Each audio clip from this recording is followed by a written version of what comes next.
राधे राधे मेरी YouTube fan. अगर आपके भी मक्के की रोटी फुली फुली नहीं बनती, सॉफ्ट नरम मुलायम नहीं बनती है, तो ये रेसिपी आपके लिए है। ठंडियों में अगर इस तरीके से घर में नरम मुलायम सॉफ्ट मक्के की रोटी मिल जाए और साथ ही साथ साग मिल जाए, तब क्या ही कहना। बच्चे बूढ़े सभी को बहुत ज़्यादा पसंद है। मेरा बेटा खुद इसे बहुत ज़्यादा खाता है क्योंकि सॉफ्ट मुलायम होने के कारण उसे बहुत ज़्यादा पसंद है।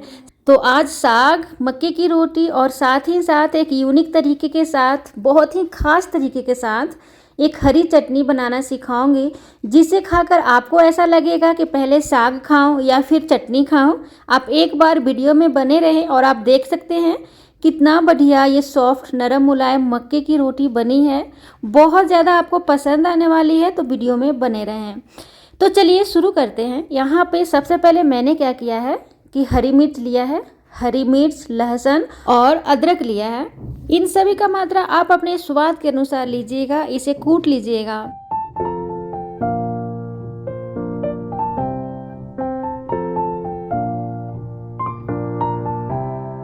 यहाँ पर मैंने एक लिया है कुकर, और इसे मैं कुकर में बनाना सिखाऊंगी क्योंकि कुकर में साग जो है झटपट से बनकर तैयार हो जाता है। सबसे पहले तो मैं आपको बता दूं कि आज मैंने जो साग लिया है ना, बहुत ही ज़्यादा कोमल है और इसे मैंने नहीं काटा है, बस इसे काफ़ी बढ़िया से साफ़ कर लिया, धो लिया। मैंने लिया है पालक का साग, सरसों का साग, मेथी का साग और बाथू का साग। सभी को अच्छे से धोकर पानी इसका निकाल लिया है और कुकर में डाल दिया। साथ ही साथ मैंने इसमें डाला है 1 मुट्ठी धनिया का पत्ता, इससे काफ़ी बढ़िया फ्लेवर साग में आता है। और अब डालेंगे स्वाद अनुसार से कम नमक, यानी कि साग गल कर बहुत थोड़ा हो जाता है, इस कारण से नमक काफ़ी कम मात्रा में डाला जाता है। पहले शुरू में कम ही डालें, बाद में और भी आप डाल सकते हैं पकने के बाद। उसके बाद अदरक, लहसुन और हरी मिर्च का कूटा हुआ पेस्ट डालेंगे और 1 गिलास लगभग पानी डालेंगे। पानी का मात्रा ज़्यादा डालेंगे और खूब अच्छे से सीटी लगाएंगे, कम से कम 8 से 10 सीटी, बिल्कुल ही धीमी आंच पर। और जैसे ही सीटी लगा लिया उसके बाद आप देख सकते हैं ये कितना ही सॉफ्ट है।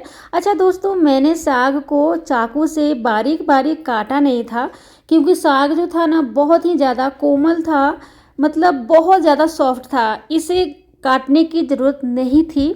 लेकिन अगर आपके पास बरी वाली यानी कि बरी बरी साग है, तब आप बारीक बारीक काट लीजिएगा धोने के बाद। देखिए, मथनी से मैंने इसे मथ दिया है और आप देख सकते हैं कितना ये मतलब कि गल गया है, बहुत ही परफेक्ट बना है। तो अब क्या करेंगे, आज मैं बिल्कुल ही अलग तरीके से साग बनाना सिखा रही हूँ। वैसे तो साग बहुत ही तरीक़ों से बनाया जाता है, मैं अलग अलग तरीक़ों के साथ साग की रेसिपी लाते भी रहती हूँ, आप हमारे प्लेलिस्ट में देख सकते हैं। तो आज हमारा अलग तरीके का है साग बनाने का तरीका, ठीक है। तो मैंने क्या किया, मकई का आटा लिया, थोड़ा सा पानी लिया कटोरी में, 2 चम्मच मकई का आटा डाला और इस तरीके से घोल लिया। साग को गैस के ऊपर रखेंगे, मतलब आंच के ऊपर। साग में डालेंगे मकई का घोला हुआ आटा और इस तरीके से आपको लगातार चलाते रहना है। और जितना आप गाढ़ा साग खाना पसंद करते हैं, उतना आप पानी सुखाइएगा और निकाल लीजिएगा। मतलब कि साग तैयार है, जितना आप गाढ़ा पतला खाना पसंद करते हैं उस अनुसार आप उसे पका लीजिएगा मकई का आटा डालने के बाद। एक खास बात और आपको ध्यान देना है, जितना साग आपको खाना है उतने साग में ही तड़का लगाना है आपको, क्योंकि एक साथ बहुत सारे साग में तड़का लगा देते हैं, वो साग जल्दी ख़राब हो जाता है ठंडियों में। साग का क्या मतलब है, एक दिन बनाएं और कम से कम 2 दिन खाएं, तभी तो मज़ा है साग का, क्योंकि बहुत इसमें मेहनत होता है। जितना हमें खाना था बस उतने में ही मैंने तड़का लगाया है, बिल्कुल ही सिंपल। जैसे कि मैंने घी और मिर्ची का, आप चाहें तो टमाटर, प्याज, कुछ मसाले का भी तड़का लगा सकते हैं, जैसे कि पंजाबी साग बनाया जाता है। मैंने सिर्फ सिंपल लगाया है क्योंकि मुझे ज़्यादातर सिंपल ही पसंद है। अब एक हरी वाली चटनी जो मैंने बताया था वो बनाना सीखेंगे। मैंने थोड़ा सा अदरक लिया, लहसुन नहीं लिया है, ठीक है, हरी मिर्च लिया, पुदीना का पत्ता लिया और धनिया का पत्ता ज़्यादा मात्रा में लेंगे। चीनी डाला, दही डाला, थोड़ा पानी डाला और इसे काफ़ी बढ़िया सा पेस्ट बना लेंगे। चीनी का मात्रा कम होना चाहिए। पेस्ट बन गया, उसके बाद फिर से मैंने इसमें दही डाला 1 से 2 चम्मच और सबसे लास्ट में डालेंगे आधा चम्मच इमली का चटनी होममेड इमली का चटनी है। इसे कैसे बनाते हैं मैंने अपने वीडियो में डाल रखा है, मैं लिंक में डाल दूंगी डिस्क्रिप्शन में, आप देख लीजिएगा। थोड़े से इमली का चटनी अगर इस ग्रीन चटनी में डालते हैं ना, अमेजिंग सा स्वाद आ जाता है। हमारा चटनी साग बनकर तैयार है। अब मकई का आटा बनाते हैं। 1 कप मैंने पैन में पानी लिया, 1 चम्मच मैंने घी डाला। घी डालने से बहुत ही ज़्यादा नरम मुलायम रोटी बनकर तैयार होता है, तो पानी में घी ज़रूर डालें। जब पानी खौलने लग जाए तब 1 कप मकई का आटा लेना है और धीमी आंच पर पानी जब खौलते रहे तब आपको डालकर इस तरीके से चला लेना है। थोड़ा सा ये गीला है तो 1 से 2 चम्मच और मैं इसी आंच पर मकई का आटा डालूंगी और इस तरीके से चलाते रहूँगी। 1 कप आटा 1 कप पानी डाला और बाद में थोड़ा थोड़ा करके मकई का आटा डालकर इसकी जो डो है सही बनाएंगे। तो अगर आपको भी मक्के की रोटी बनानी है तो इस तरीके से बनाकर देखिए, बहुत ही ज़्यादा अच्छा रिजल्ट आता है।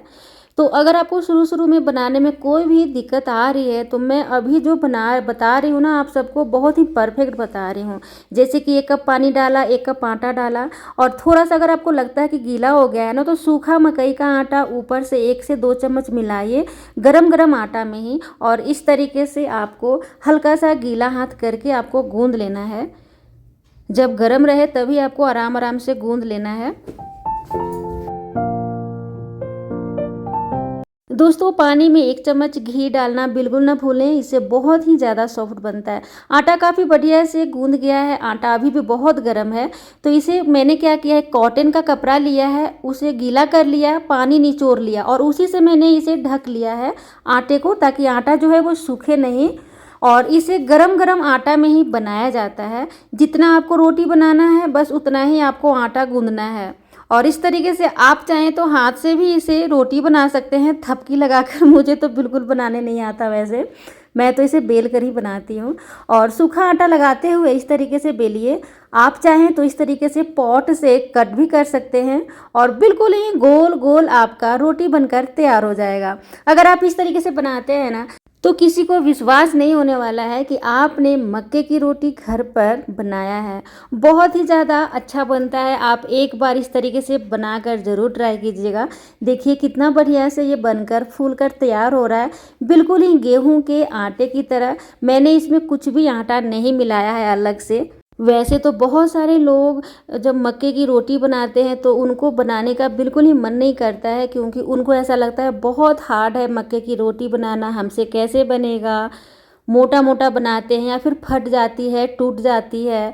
तो आप इस तरीके से बनाइए, एक बार ज़रूर बनाइए और ट्राई कीजिए, बहुत आपको अच्छा लगने वाला है। लेकिन बहुत सारे घरों में मोटा वाला रोटी भी पसंद करते हैं, तो आप इस तरीके से पतला रोटी बेलने की जगह मोटा रोटी भी बेल सकते हैं। तो आप देख सकते हैं बिल्कुल ये चिपकता नहीं है, टूटता नहीं है। बस खास ध्यान रखना है कि जब गर्म आटा रहे उसी टाइम आपको फटाफट बेलना है, बनाना है। अब इसे गर्मा रोटी में घी लगाएंगे और देखिए कितना सॉफ्ट है ना, बहुत ज़्यादा सॉफ्ट होता है। एक बार आप जरूर बनाइए। तो साग चटनी प्याज के साथ सर्व करेंगे। तो हमारी रेसिपी देखकर अगर आपको खुशी मिलती है तो मुस्कुराइए, पसंद है तो लाइक सब्सक्राइब कीजिए। राधे राधे।